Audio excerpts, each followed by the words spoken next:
வணக்கம் நண்பர்களே, எங்கள் மார்க்கெட்டிங் தொடரின் 3வது வீடியோவுக்கு வரவேற்கிறோம். இன்று மினி அரிசி ஆலை பற்றி பேசப் போகிறோம். உங்கள் தயாரிப்பை உங்கள் முக்கிய வாடிக்கையாளர்களுக்கு எவ்வாறு சென்றடைவது மற்றும் சந்தைப்படுத்துவது. அனைத்து குடும்பங்களும் மிகவும் பயனுள்ள வழிகளில். உங்கள் சிறிய அரிசி ஆலையிலிருந்து தொடங்குவோம். அதை விற்க நீங்கள் தயாரா? முதலில் அவற்றை சிறிய உள்ளூர் கடைகளில் அல்லது உள்ளூர் மொத்த விற்பனையாளர்களுக்கு வழங்குவதன் மூலம் தொடங்கவும்.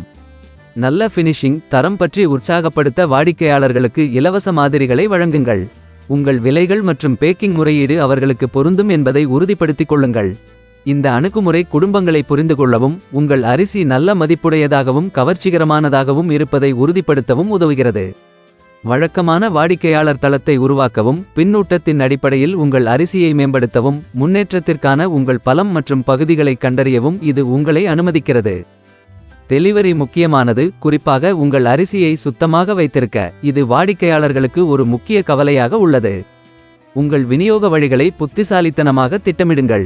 உதாரணமாக, நீங்கள் திங்களன்று கிழக்கில் உள்ள கடைகளையும் பின்னர் செவ்வாயன்று வடக்கில் உள்ள கடைகளையும் பார்வையிடலாம். மேலும் ஒரு புதிய பிராண்டாக உங்களை நீங்களே அறிமுகப்படுத்திக் கொள்வது முக்கியம். நீங்களே அரிசியை டெலிவரி செய்கிறீர்கள் என்றால், உங்கள் வாகனத்தை உங்கள் அரிசி சின்னத்துடன் முத்திரை குத்துவதை கவனியுங்கள். வீடுகளில் உள்ள பெண்கள் மற்றும் அவர்களின் வாழ்க்கை துணைகளின் கவனத்தை ஈர்க்க இது ஒரு அருமையான வழியாகும். மேலும் வாடிக்கையாளர்களுக்காக நீங்கள் காத்திருக்க முடியாது. உங்கள் அரிசியை நீங்கள் தீவிரமாக விளம்பரப்படுத்த வேண்டும். உங்கள் போட்டியாளர்களை விட உங்கள் தயாரிப்பை விளம்பரப்படுத்த கடைக்காரர்களை ஊக்குவிக்க கவர்ச்சிகரமான சலுகைகளை வழங்கவும். உங்கள் தயாரிப்பை மக்கள் உண்மையில் விரும்புவதை நீங்கள் கவனிக்கும் போது பெரிய அளவில் சிந்திக்க வேண்டிய நேரம் இது. உங்கள் அரிசியை பெரிய கடைகளுக்கு விநியோகிக்கக்கூடிய மொத்த விற்பனையாளர்களுடன் கூட்டு சேர்வதன் மூலம் பெரிய பகுதிகளில் விற்க இலக்கு வைக்கவும்.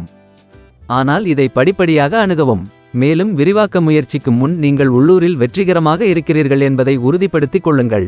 நினைவில் கொள்ளுங்கள், மொத்த விற்பனையாளர்களும் விநியோகஸ்தர்களும் பெரிய அளவை கையாளுகிறார்கள். உங்கள் தயாரிப்பு மற்றும் செயல்முறைகள் நிலையானதாக இருக்கும்போது மட்டுமே நீங்கள் இந்த அளவை வழங்க முடியும்.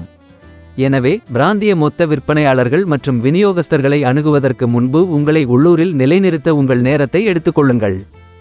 இன்ஸ்டாகிராம், ஃபேஸ்புக் மற்றும் யூடியூப் போன்ற சமூக ஊடக தளங்களில் உங்கள் அரிசியை காட்சிப்படுத்த மறக்காதீர்கள்.